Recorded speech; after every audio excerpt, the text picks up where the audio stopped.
Just days before the anniversary of activist Marielle Franco's assassination in Brazil, prosecutors there charged 2 former police officers with her murder. The arrests may provide a partial answer to the question of who killed her, but many other questions, like who ordered her killing and why, remain unanswered.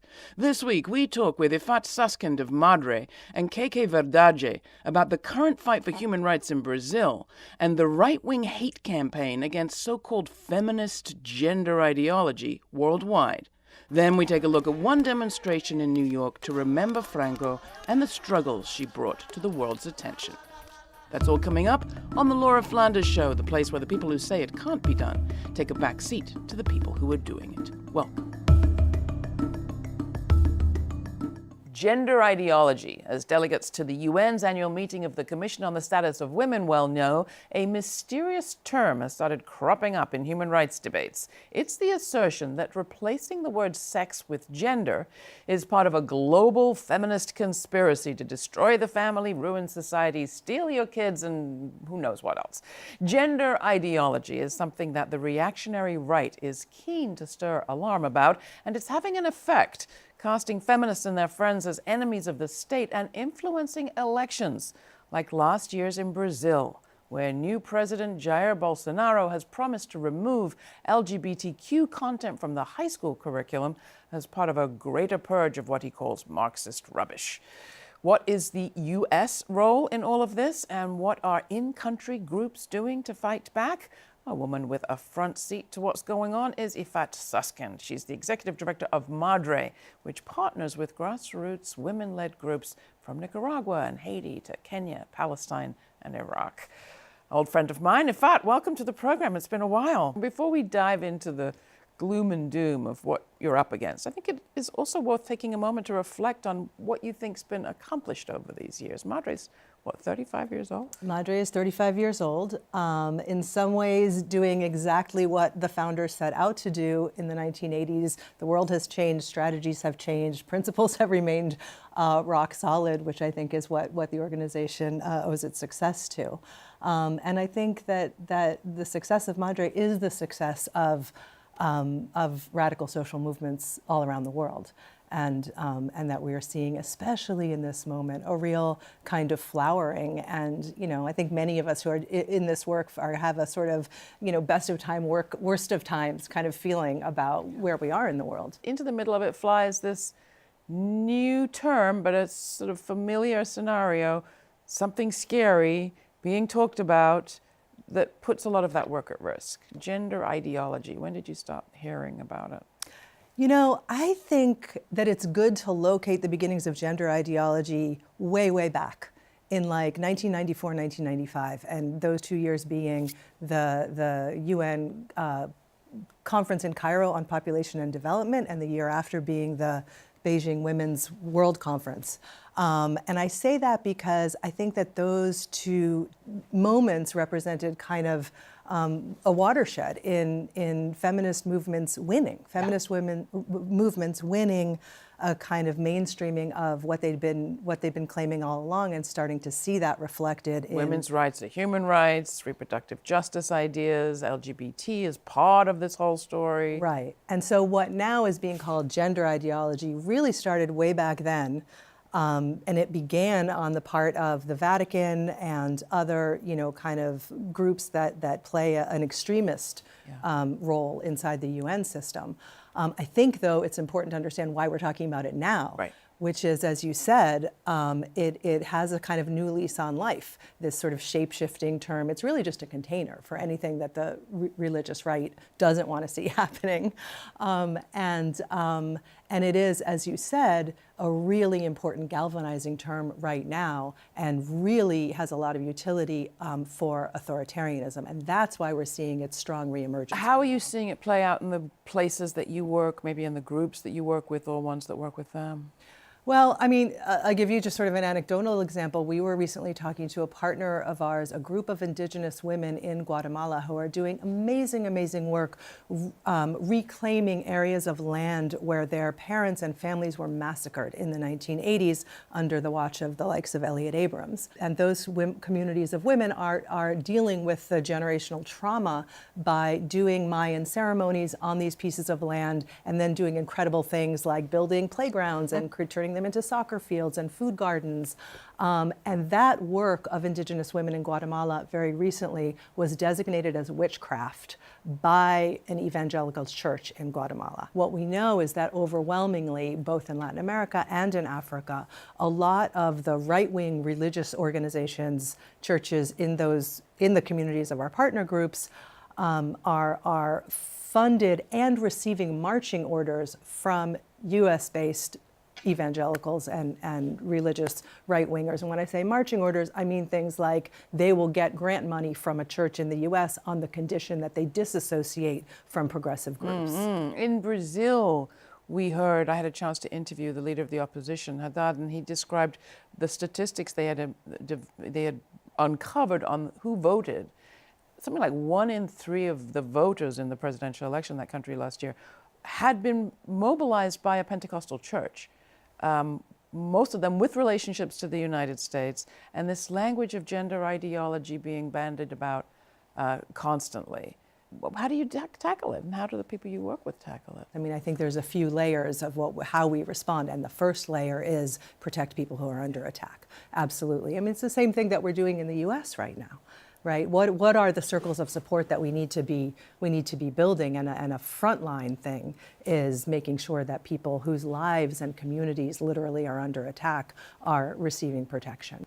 But also, as we're generating that kind of resistance, always remembering that we can't only be resisting, right? We have to hold on to what is the vision that we're trying to create, and that is of a society where there is space for feminist ideas about, how we want to live and what our family should look like and what is the role of government and what is the responsibility of government to a diversity of citizenship. All, that whole gamut of questions, I think we have to keep as kind of like a North Star of we're not just reacting against the reaction of the right wing, right? And I think that we know that the way that gender has functioned so far has been one of the most powerful tools of patriarchy, which is to keep, to keep women subservient, to say that there is no role in this world for people who are gender diverse or who have a sexual orientation that's not heteronormative. The right is sending around things saying,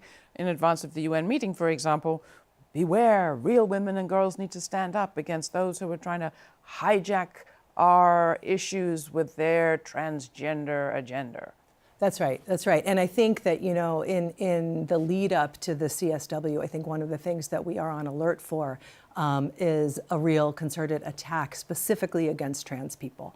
And we're seeing that right now in the US. It's almost like an existential kind of attack, right? Like we're just going to erase the category of trans on the part of the state. And that's certainly true in Brazil and in other places. And we're looking to see how that's going to play out at the UN. But we're expecting it because the right wing is going after what they perceive to be the sort of weakest link of the feminist and LGBTQ, sort of movements.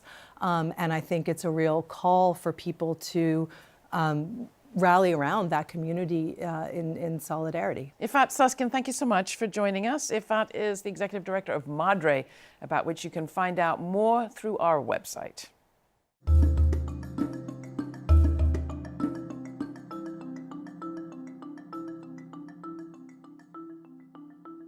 We are here at my home with a very special guest who's just in town from Brazil for a few days. Her name is Keke Verdade, and she heads up the Ellis Fund, the largest women's foundation in Brazil. They're up against it in that country these days, but a lot of what they're facing will not be so unfamiliar to those of us in social movements here in the US.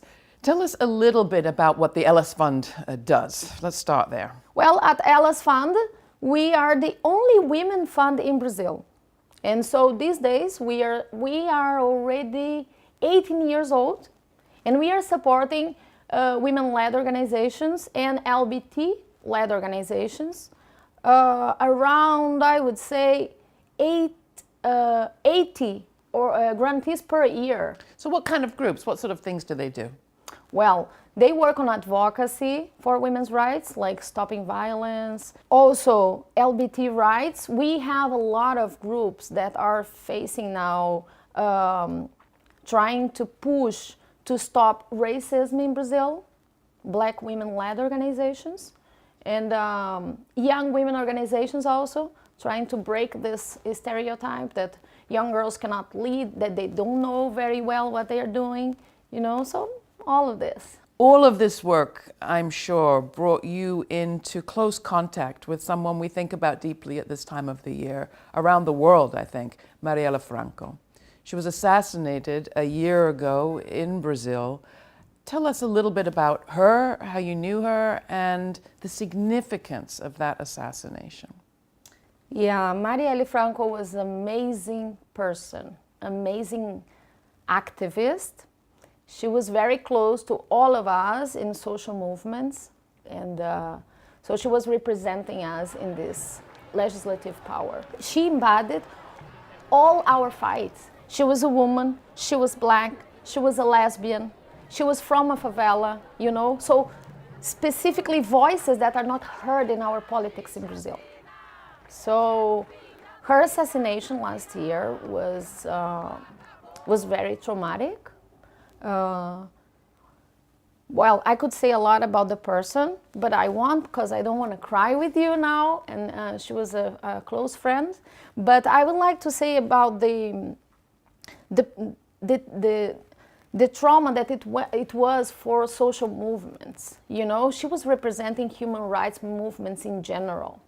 So when she got assassinated, we couldn't see from our government action, and actually it felt for some social movements like a straight message against those voices.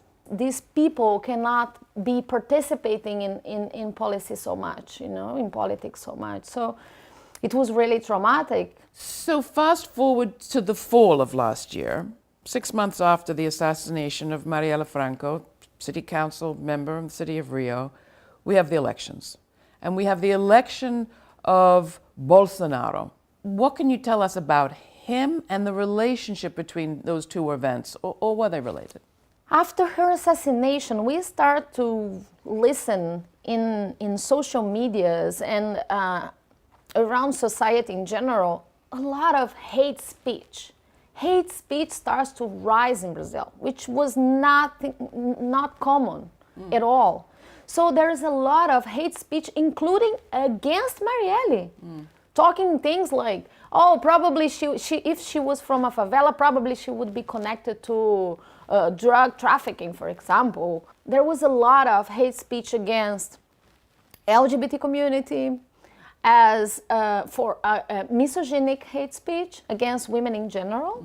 It seemed that the people who were engaging in this hate speech, actually, they were supportive of Bolsonaro's candidacy, So now he's elected, and what are you seeing? Well, then it went even worse. Because once he was elected, somehow these people who are spreading hate speech, they felt in a comfortable way, they felt comfortable and legitimized, by his election. And so we are seeing this hate speech getting more brutal and each time more easy to find, So I would imagine that you are kind of on the front lines of all of this. Visible, leader of a women's foundation, focused in part on LBT issues and LGBT issues. What's it like for you, just on the streets and then in your work? I mean, it was complicated because there was something so crazy about this hate speech and fake news. I know you have experienced something like this in the previous election here. So they were connecting, for example, women's movement to left wing parties, for example, which we know that is not like that, right? We know that women's rights are difficult to achieve even if a left party is in power or a right party is in power. There are no guarantees that we are going to achieve women's rights, right? But some of those hate speech were against activism. And there is also now atmosphere of criminalization of social movements. We see rising a bit of repression against social movements from this new government. And there is, of course, a lot of demands and needs from democratic social movements led by women, towards allies asking for support, in many ways. So we know in this country that our media tend to portray hate speech online and aggression against social movements as sort of a naturally occurring phenomenon. How do you explain it? Are there visible sources of this aggression towards your groups, meaning organized sources, or is it just random individuals? Well, I would say that our main concern about this is how this hate speech or this intolerance becomes a public policy or become main strategies of our government. So for example, in terms of we used to have a women's ministry. We no longer have. It was mixed together, women's ministry and human rights ministry, and then they have added a family minister. And then they say, for example, that to put all this together means that human rights are no longer for minorities. Now is a broader perspective, human rights for everybody.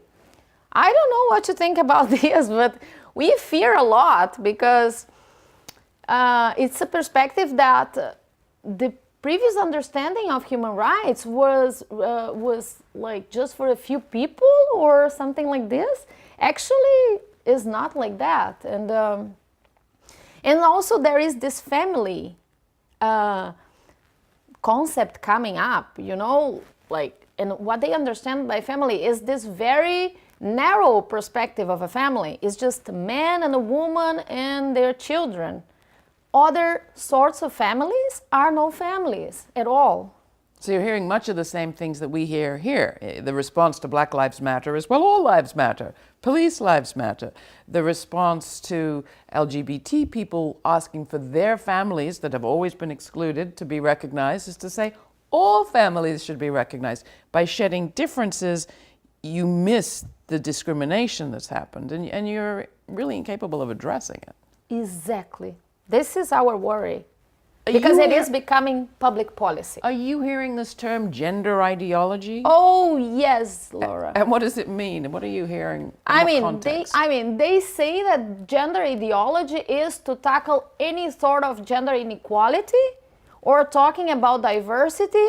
So if you try to make these conversations at schools, for example, it's like, seems that you are representing a political party. And they say this, so they say that this is a specific group ideology. And that is a single understanding of, that we tend to believe that men and women are different, but they are not. That everything is fine, that we should not tell boys and girls that they can choose their gender, for example. So, they mix a lot of concepts. It's like the fight that they have against gender ideology feels for us of social movements a fake news, because they misunderstand all the whole idea of human rights and gender equality. It sounds very much like what we saw in the States in the early 90s, where right-wing organizations, especially media organizations, released videos and programs about the gay agenda, which was their take on LGBT people asking for any rights, any equality. There was a insidious, dangerous, scary-seeming gay agenda. That's what gender ideology sounds like to me. A sort of scary agenda coming out of feminism, or an attempt to foment that kind of fear. Does it work? Yeah, it does work. And what they did by saying that there is a war against gender ideology is to forbid in all public policies of health, of education, to have any of these terms or concepts, there. So, for example, you cannot have gender written in any policies. You cannot have sex orientation, sexual diversity. You cannot have even race diversity. You cannot have those terms anymore. And it's all under this big flag of war against gender ideology. What do you do? And how have social movements in Brazil been responding? And then my next question is, how can we help? How can social movements in the States perhaps help? We are in Brazil very interested in rising some international solidarity. And I believe that the case of Marielle Franco's assassination is one opportunity for us to engage internationally. We see, it's been a year, we don't have answers from our government. She represented all democratic social movements and all this diversity of opinions. So I think it's an opportunity for us to engage. I think with international support, we definitely can get more answers for this assassination. So bring us back to the streets of Brazil today and how you are maintaining your spirit to do this work. What is it like for you in the streets? And will it be safe for people to be protesting around the assassination of Marielle this year? Yeah, thank you for bringing this. Actually, what we have seen is that some of the protests have been repressed in any way. So one of the main needs of women's movement these days would be for security, for improving security, digital security, or even physical security is some of our concerns. Probably you know that Brazil has a very experienced and vivid women's movement, very diverse, and that has been building this recent democracy since the 80s. I think the hope for changing this into a much better society relies on our social movements, relies on those women's movements. And what we have is to be in alliance and strengthening our fight. Keke Verdade, thank you so much. It's been wonderful talking to you. Oh, thank you. We've followed some of the protests that took place on the anniversary of the Marielle Franco assassination, and this is what we saw.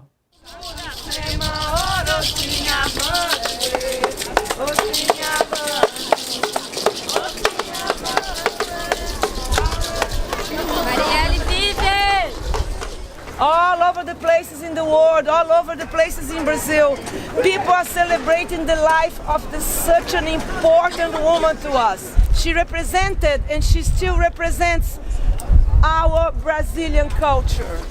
We will offer the ceremony to her.